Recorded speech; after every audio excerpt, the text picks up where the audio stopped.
unbox of an RC crawler that's 1/12 scale. I've unboxed an X43, a K5 Blazer, and now this. This is the biggest RC crawler I've ever had or touched. I don't know if I'll go bigger, but this is the MN168. And out of all the things that I've seen, this was a very recommended budget crawler. I can tell by feeling it that it doesn't have a box, which kind of scares me, but let's get this thing open.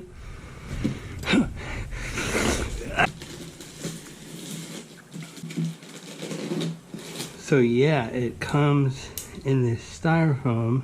Yeah, that is the case. There's no box. And I don't even know if these come with boxes. So right here, we've got a baggie full of stuff. Let's check this out. See what this is. We got what looks like metal links. I wonder if that's a gift. Like, what? Here's the charger that comes with the little wire thing that you get to chew for free. We got sticker pack. Not too sure if I'm gonna put stickers on it. We got a little booklet. These look like replacement parts. More tiny replacement parts. These are raised stickers, so those are nice. Oh, a whole nother sticker pack. So there's 2 sheets of stickers, a little book.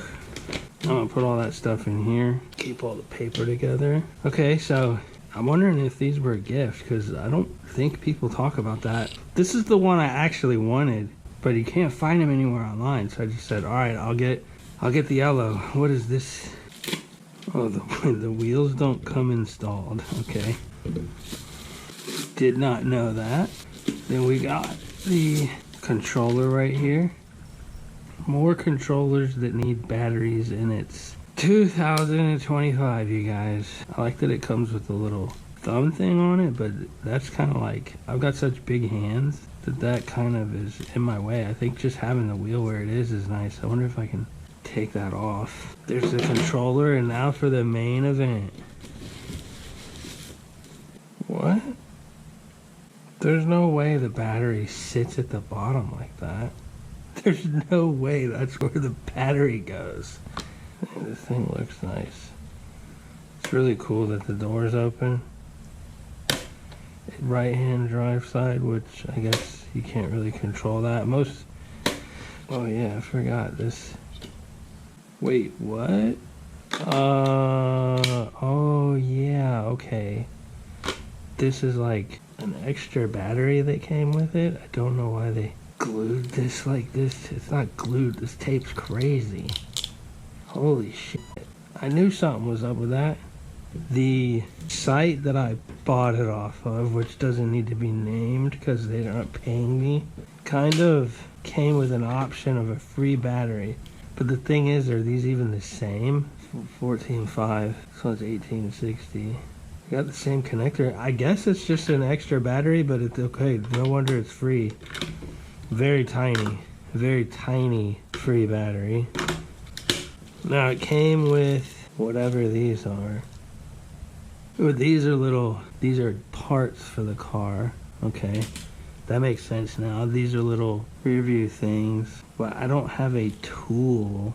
This thing didn't come with a tool. All right, I'm kind of like stuck right here, so I'm gonna shut the camera off and then I'll pop back on when I got this mostly set up, because I'm gonna have to read it and figure out what I need, because there's little pins inside of here and I don't know if I'm supposed to put those in there. Like, I don't know what they do, so I gotta figure this shit out real quick. Okay, I've set it up. I said I wasn't going to put any stickers on it, but these are small cut vinyl, which is crazy. So I put the Range Rover logo. I put the MN168 as a license plate because I do like this car, this model. And when I was installing all these little bits, this popped in easy. This didn't, and it's still sticking out. And I noticed this bumper right here isn't fully installed correctly. But this is made in China. What the hell can I do? Everything else about it seems okay, but there are little things where it's like, oh, that wasn't machined properly. Also, I think because it was on a deal, I think that this came from like the warehouse when they ran out of stock or something and was like, what do we do? I don't know. Let's give them some free metal shaft thingies and don't put the wheels on. The wheels were kind of annoying because there's these little pins and you got to slide the pins into the pole of this thing, into the axle, and then you drop a little plastic piece and then put the wheel on. And I know that the pin is for spinning the wheels. There's no bearings in this thing, so I guess that's a negative, but I'm not sure. I'm not really a car person, and I'm also not a RC crawling person fully, so I wouldn't be able to tell you that. It's really cool that the door's open. I like the fact that they put the battery right there, so it's not like the K5 I gotta take the whole body off just to get to the battery. So this thing, I just put it together right here. I don't know if it's even charged. I haven't turned this on at all. Alright, battery is in. There's a switch on the bottom, so now it is on, and we're gonna flip this guy. That was fast. Whoa, okay. It's got very fast reverse. I gotta be super sensitive. I don't know anything about this guy, so I don't know the settings of this, but let's see how slow it can crawl.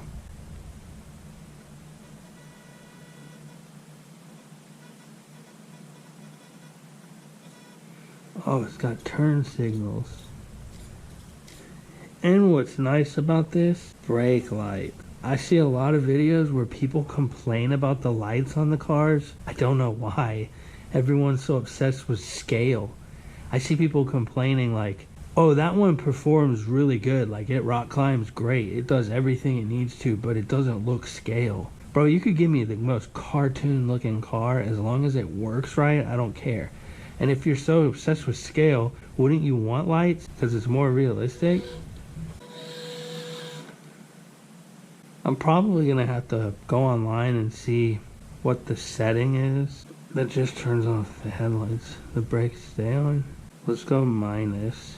Wait, what? It's not even a button. What? This thing has channel 3 plus and minus, and it's not even buttons. There's a little thing right here too for ESP that's not there. So this thing doesn't have speeds, I guess. I just have to learn how to control this, being very sensitive with it. Let's put it down because this is big and I can't really test it on the table. Let's see.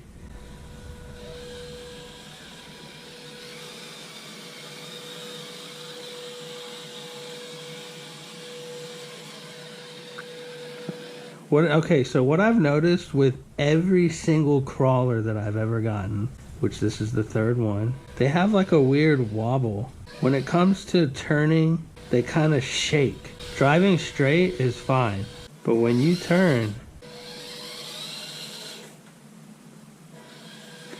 Ghost. Ghost. What do you think of this thing, dude? Okay, so it controls nice. It doesn't have like the craziest turn radius, so I wonder if there's, it looks like, I don't know how I would do it, but it looks like there's a good 2 millimeters of turning radius you can get. Also, this thing has a stutter to it. When you turn the wheels, it's like da, da, da, da, da, da.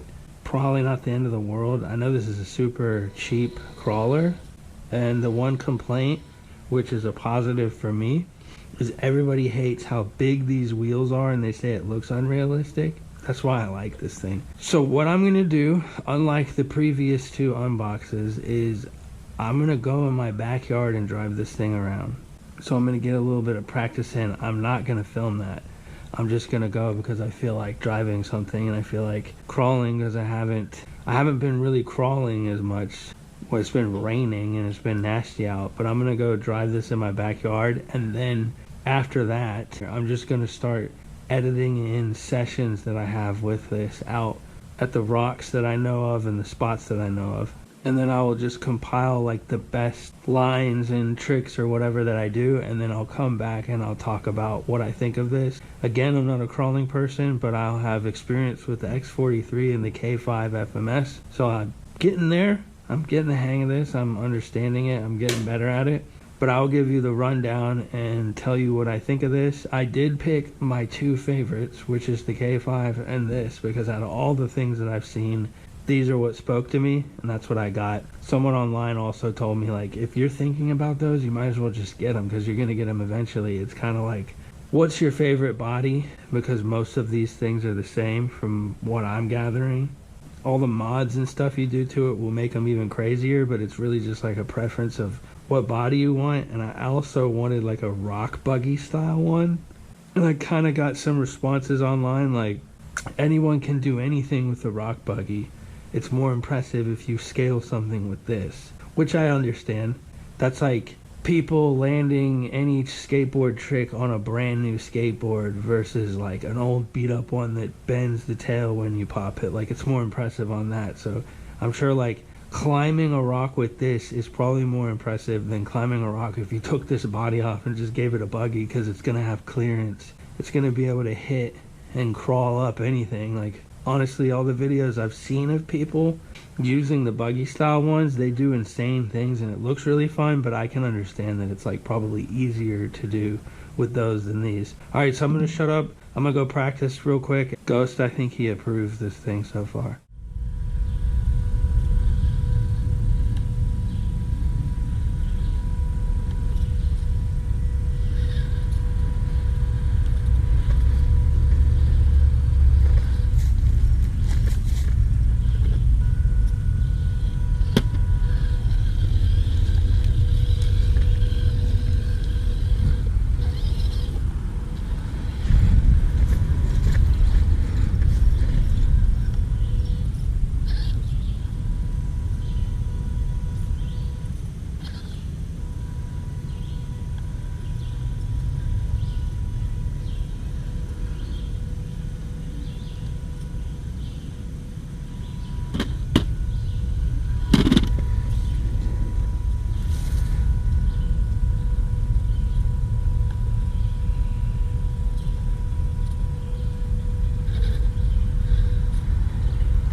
All right, this thing is pretty dope. It's very large. I thought it was a 10th, but it's a 12th scale, so it's not as big as a 10th, although it's probably similar in size. This thing is pretty cool. For being less than the K5 and being probably a subpar company compared to FMS, this thing shreds. I know I don't have experience on a ton of different models and platforms, but I can tell you that this thing is awesome for the price. I set it up, I put on all the little stickers and parts. The only thing is that I lost one of the rear views in a tumble. I don't think I'll ever get it back. I'm gonna have to watch the videos I took and see at what point did it pop off. It's probably lost in the wedge of a rock somewhere. But other than that, this thing's pretty good, and it takes a very big beating. Like, I don't know if you can see on the camera, but it's super scratched up. Like, this thing has tumbled and tumbled. That's why I lost this, because I was taking such big spills. As for this thing, it drives really good. It only has 2 modes, like high gear and low gear, and I'm always pretty much in low gear. The one thing I'll say is that it's got the forward and backward like instantly, so if you're driving forward and then you just slam it in reverse, which I don't do, I feel like it could mess with the motor and servo and all that, so it's kind of sketchy at least to do that. So it's like I'm very cautious when I'm driving this. The K5, I know I can set it to just instantly reverse, but I kind of like the fact that I have to double tap to reverse the K5, because I know that I'm not going to torque the drive shaft or anything. A really cool thing is the fact that the battery goes in here, so it's easy to access. I actually got an extra battery that came with it.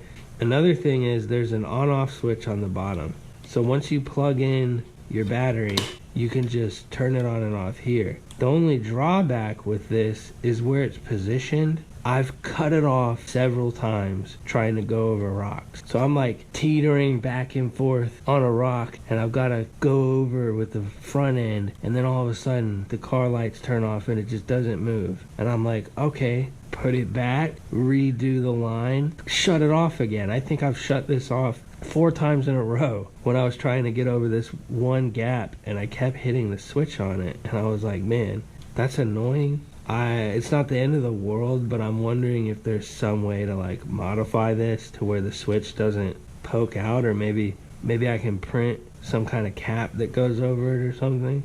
The one thing compared to the K5 and this one is this one's tires are super smushy. They could be squishier, but like when I drove over something, it would be like just flexing the tire over it in a way that is different from the K5. So these tires are probably better than the FMS ones, but they go in a weird way with pins and they don't have bearings. This one also, if you're tilted enough, it just coasts. So there's no, I don't know what they call it, diffs. I don't know what they call it, but there's a way you can, like with the FMS K5, if I'm on a slope and I stop, it doesn't move. If this one's slanted enough and I stop, it just slowly rolls, which could be a con, but a pro to it is that this guy backing up off of inclines can hit crazy slopes. When you take your finger off of the controller and it's just coasting, you can do maneuvers that are easier than with the K5 because you always have to be controlling the throttle. So it's like up to you how fast you go when you're doing that. With this, once you hit that incline, it just starts rolling. And I did some crazy stuff with this thing going backwards. I think that's this specific model's special secret trick, is going backwards down steep inclines. Like you saw in the video where I was testing it when I went down that slope of the boulder, but there was one where I was in the woods with the rock, and I did not think I'd be able to do it because it is a free fall. Like you do definitely fall, but I didn't tip over, and I was able to go and like hit the ground and back up and get out of it, and just like that was, to me, that was amazing. I really like the fact that the doors open too. So it's kind of fun when you're doing a line to have the doors open. A beneficial side effect of having the doors open is there were several times I was going on a line and I was going to tip over and fully roll, but because the door was open, it acted as a kickstand and it let me maneuver in a way to where I could fix it without tipping over. So it's kind of like, I know that's not typical for people to do, but somebody like me, I love that type of stuff. So if there's like a really slanted thing that you go, okay, that's probably not possible, just open your door and your door kind of like kickstands you to where you can recover from any type of tilt. So this thing is really cool. I really like it. I can't say it's better or worse than the K5, and I can't say the K5 is better or worse than this. They're both really good in their own aspects, and they both have negatives in their own aspects, but this thing is dope. I also got a free set of I believe this is the drive shaft. I'm not a car guy, but I got metal versions of these, but I'm gonna rock these until they break. Hopefully they don't. I have not been able to pop the body off of this, and I don't even know how. So I haven't really tried to take this off, which I don't need to because there's a power switch and the trunk engine area is where you put the batteries, so it's not like the K5 where you have to separate the two. So I don't even know if I take this off, if it's like drivable without it. I'm not sure. I don't know if I could like replace the body with something else.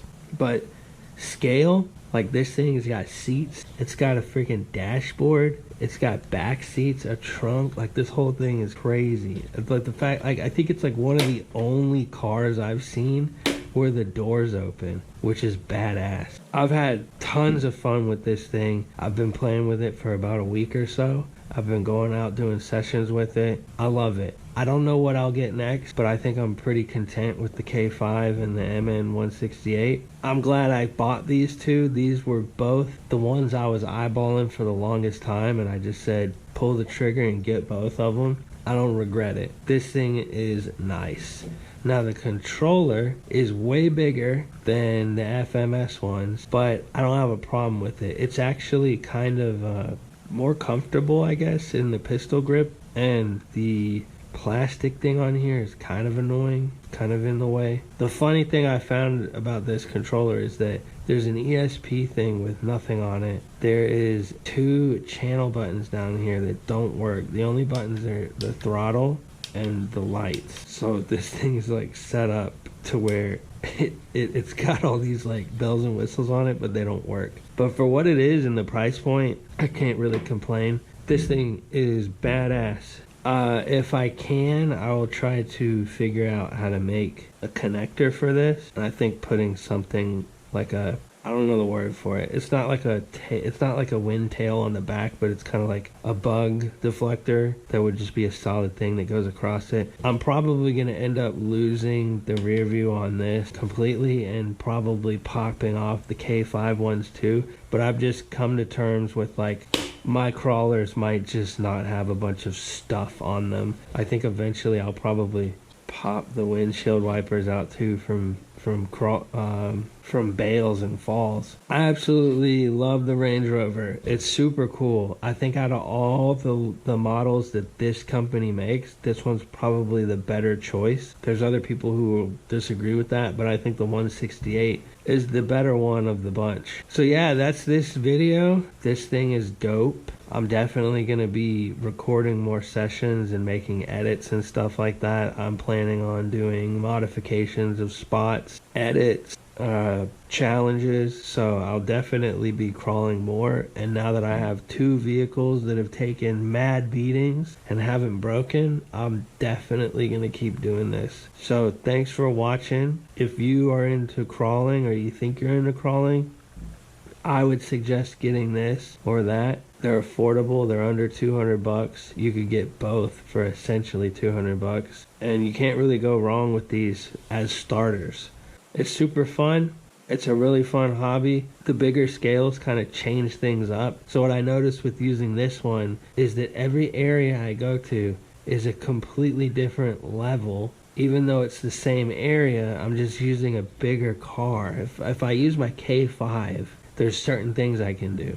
If I use this, I can do those same lines, but it's a completely different challenge because this being slightly bigger just makes everything different. It doesn't make it difficult. It's like, think of you have levels in a video game and you have multiple characters to choose from, and those characters have different special abilities. So approaching the level makes it different each time. That's what I mean. It's really cool. So if you're thinking about crawling, I would say go for it because it's really fun. I haven't regretted it.